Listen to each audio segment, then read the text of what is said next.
આખું પરિણામ આવ્યું છે, જે પ્રમાણે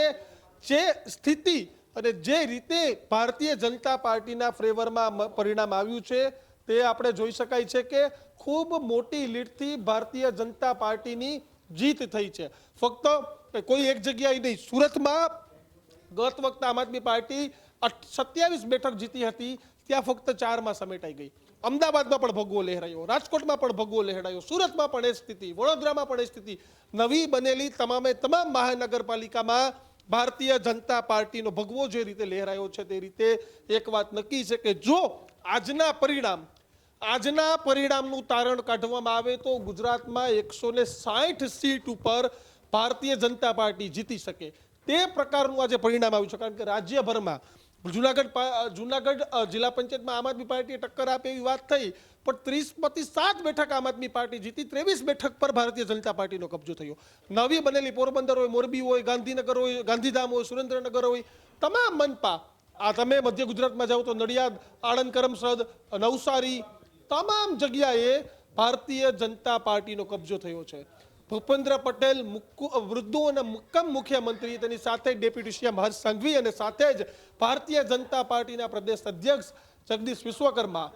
જે ભાજપની રણનીતિ, જે મુખ્યમંત્રી નાયબ મુખ્યમંત્રીની આખી રણનીતિ, જે પ્રકારે પ્રચંડ પ્રચાર અને સુરતમાં જે રીતે મુખ્યમંત્રીના રોડ શો બાદ માહોલ બદલાયો અને જે સીટો ભારતીય જનતા પાર્ટીને બમ્પર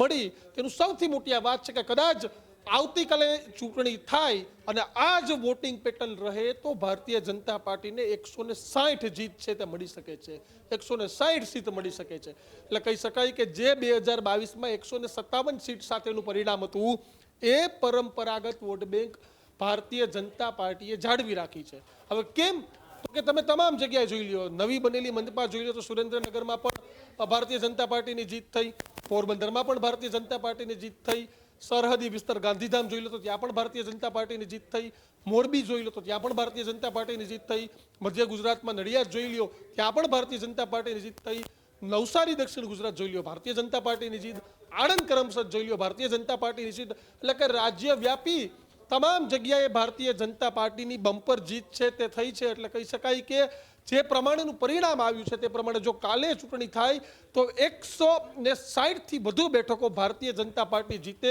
તેવી પૂરી શક્યતાઓ છે કૃણાલ, તે દેખાઈ રહી છે। બિલકુલ, તો જે રીતના એ સ્થાનિક સ્વરાજની ચૂંટણી એટલે કે આ સેમીફાઇનલનો જંગ અને આ જંગ એ વિધાનસભા પહેલાનો જંગ માનવામાં આવતો હતો, આ જંગના પરિણામો એ રાજકીય પાર્ટીઓની આગળની 1 વર્ષની દિશા નક્કી કરવાનો આ જંગ હતો। તેમાં ભારતીય જનતા પાર્ટી કે જેઓ 24/7 એ ચૂંટણી લડવા માટે તૈયાર રહેતી હોય છે, એ પાર્ટીએ ફરી સાબિત કર્યું છે કે ગુજરાતની અંદર ભારતીય જનતા પાર્ટીની લહેર લોકોમાં યથાવત જોવા મળી રહી છે। પણ જે રીતના એ પ્રશ્નો પણ સામે આવતા હોય છે, લોકોની નારાજગી હોય કે પછી ભ્રષ્ટાચાર, કરપ્શનના અનેક મુદ્દાઓ ચર્ચાઓમાં રહ્યા હતા, પણ તેમ છતાં પણ એ સ્થાનિક સ્વરાજની ચૂંટણીની અંદર રાજકીય સમીકરણો અને રાજકીય ચિત્ર છે તેનું એ જોવા મળી રહ્યું છે। ચહેરા બદલાયા પણ રાજનીતિનું ચિત્ર એનું એ જોવા મળી રહ્યું છે। આમ આદમી પાર્ટી અને કોંગ્રેસ આ વખતે વધુ મજબૂતાઈથી જીતે તેવી શક્યતાઓ વ્યક્ત કરવામાં આવતી હતી, પણ પરિણામોમાં એવું કાંઈ જ ન દેખાયું। જે ગર્જના એ સભાઓમાં કરવામાં આવતી હતી એ પરિણામોની અંદર ન દેખાય, એટલે કે ક્યાંક ને ક્યાંક એ માત્ર ગર્જનાઓ રહી અને ત્યારબાદ હવે જે પરિણામો છે તે સામે આવ્યા છે એ પરિણામો હાલ એવું બતાવી રહ્યા છે કે જે અનેક એવી બેઠકો હતી કે ત્યાં સ્પષ્ટ જીત એ આમ આદમી પાર્ટી અથવા તો કોંગ્રેસની થઈ શકતી હતી, પણ બંને અલગ અલગ લડવાનો જે વિચાર કર્યો, બંને પાર્ટીઓ એકલા હાથે ચૂંટણી લડી રહી હતી, તેનો ફાયદો સીધો જ ભારતીય જનતા પાર્ટીને થયો। એટલે કે જે રીતના એ 2022 વિધાનસભાના ચૂંટણીના પરિણામો આવ્યા હતા તેમાં કેટલીક બેઠકો ઉપર નાની સરસાઈથી હાર જીત થઈ હતી, એ જ રીતના આ વખતે પણ ભારતીય જનતા પાર્ટી એ